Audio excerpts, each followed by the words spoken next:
Cooch Behar DI office অভিযানে সামিল চাকরিহারা শিক্ষকরা এদিন কোচবিহার রাজবাড়ী স্টেডিয়াম থেকে তারা একটি মিছিল বের করে এবং সেখান থেকে তারা কোচবিহার ডিআই অফিসে যান এবং সেখানে পুলিশের দেওয়া প্রথম ব্যারিকেড তারা ভেঙে ফেলে এবং দ্বিতীয় ব্যারিকেডে যাওয়া মাত্রই পুলিশ তাদের আটকে দেয় এবং পুলিশের সাথে চরম ধস্তাধস্তিতে তারা উপচে পড়ে এবং তারপর তারা সেই ডিআই অফিসের সামনে অবস্থান বিক্ষোভে বসে এবং সেখানে তারা দাবি করেন যতক্ষণ না পর্যন্ত কোচবিহার এডিআই তাদের সাথে দেখা না করবে ততক্ষণ পর্যন্ত তারা তাদের আন্দোলন চালিয়ে যাবে।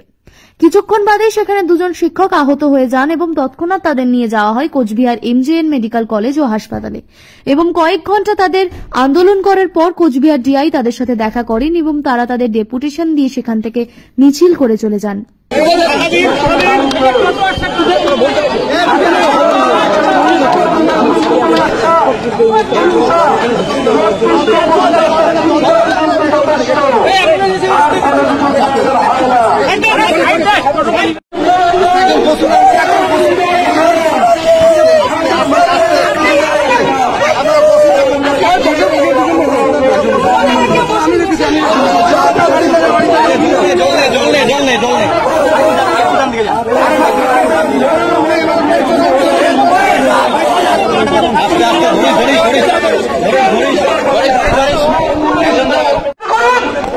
আমরা সমস্ত কিছু মেনে নেব, কিন্তু আমরা তো কোনো অপরাধ করিনি, আমাদের নামে তো কোনো অভিযোগ নেই, তাহলে আজকে আমরা কেন রাস্তায়, আমরা কোথায় বসবাস করি? আজকে আমাদের এতজন যোগ্য শিক্ষকের চাকরি চলে গেল, মুখ্যমন্ত্রী কিছু ভাষা প্রতিশ্রুতি আমাদেরকে দিলেন, কেন রাস্তায় নামছিল? দেশের রাষ্ট্রপতি থেকে শুরু করে দেশের প্রধানমন্ত্রী থেকে শুরু করে বিভিন্ন এমএলএ এমপি তারা কিন্তু আমাদের এখনো পর্যন্ত কিছু করছে না। আপনাদের বাচ্চা কাচ্চাগুলো কি আমাদের দোষটা কোথায়?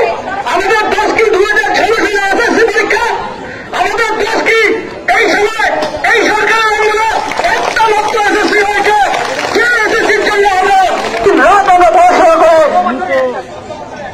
সেই এসএসসিতে আমরা আমাদের যোগ্যতার পরীক্ষা দিয়ে মুখ্যমন্ত্রী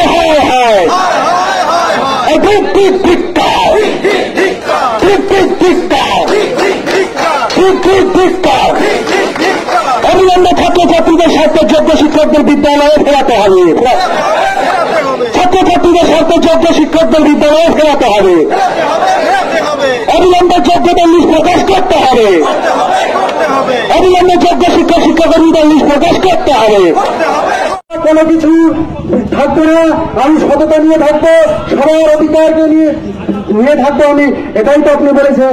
আজকে তার এই পরিস্থিতি আপনারা এটাও জানেন, গতকাল সুপ্রিম কোর্টের একটা রায় ছিল যে সুপার নিউমারিক টেস্ট অর্থাৎ অতিরিক্ত শূন্যপাত, মানে প্যানেল উত্তীর্ণ হওয়ার পরে আপনার ওই মন্ত্রী মন্ডলীয় বর্গকে নিয়ে কি করলেন, সুপার নিউমারিক টেস্ট করলেন। সন্তান তুল্য অনেকে আমার ছাত্র রয়েছে, তাদের জন্য বলবো যেন ন্যায় বিচার তারা পায়, যারা যোগ্য তারা যেন বঞ্চিত না হয়। সত্যের জয় হোক, আমি আশা রাখি, ভরসা রাখি সত্যের অবশ্য জয় হবে। এইটাই আমি বলবো, যেন অন্যায় না হয়। এবং আর কিছু আমার বলার নেই এবং অত্যন্ত দুঃখের সঙ্গে এদের জন্য আমি সমব্যথী। আমি সরকারি কর্মচারী হয়েও আমি না বলে পারলাম না, একজন সরকারি স্কুলের শিক্ষক। এদের আমি বলবো আজকে আমার ছেলেমেয়ের মতো যারা অনেকে আমার ভাইপো ভাইজি ভাগ্নে ভাগ্নি বয়সী, এরা যেন সুবিচার পায়, ন্যায় বিচার পায়, যোগ্যতার মর্যাদা সম্মান যেন এরা পায়, এইটুকুই বলতে চাই। ধন্যবাদ। অসংখ্য ধন্যবাদ আমাদের বিশিষ্ট শিক্ষক কল্যাণ মহাশয়কে, শ্রী কল্যাণ মহাশয়কে আমাদের এই দুর্দিনে যোগ্য শিক্ষক শিক্ষা কর্মীদের পাশে দাঁড়ানোর জন্য অসংখ্য ধন্যবাদ দিল আমাদের